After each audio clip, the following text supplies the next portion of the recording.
Hi friends, இன்றைக்கி டே எனக்கு ரொம்பவே சூப்பராக போச்சு. நம்ம காசி விஸ்வநாதர் கோயிலில் விளக்கு பூஜை தான் எடுத்திருந்தேன். அப்பா எனக்கு பூ சாமிக்கு பூலாம் வாங்கி கொடுத்துட்டு என் கூடயே இருந்திருந்தார். பிஃபோர் மேரேஜ் நான் விளக்கு பூஜை எடுக்கும்போது அம்மா என் கூடயே நடந்து வருவாங்க. ஆஃப்டர் மேரேஜ் இதான் ஃபர்ஸ்ட் டைம் நான் விளக்கு பூஜை எடுக்கிறேன். இந்த வாட்டி அப்பா என் கூடயே நடந்து வந்திருந்தார். ரொம்ப தூரம் வரைக்கும் நான் வீட்டுக்கு போக சொல்லி கூட போகவே இல்லை. அவர் என் கூட இருந்தது எனக்கு ரொம்பவே ஹாப்பியாக இருந்துச்சு.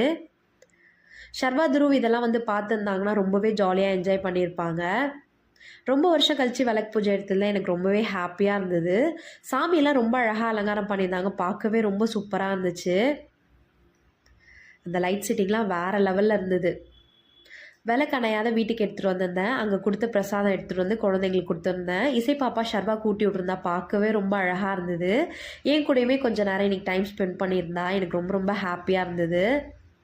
இன்றைக்கி டே எனக்கு ரொம்பவே சூப்பராக போச்சு. நம்மளோட சேனல் சப்ஸ்கிரைப் பண்ணுங்கள், பெல் பட்டனை கிளிக் பண்ணுங்கள், மறக்காத லைக் பண்ணுங்கள்.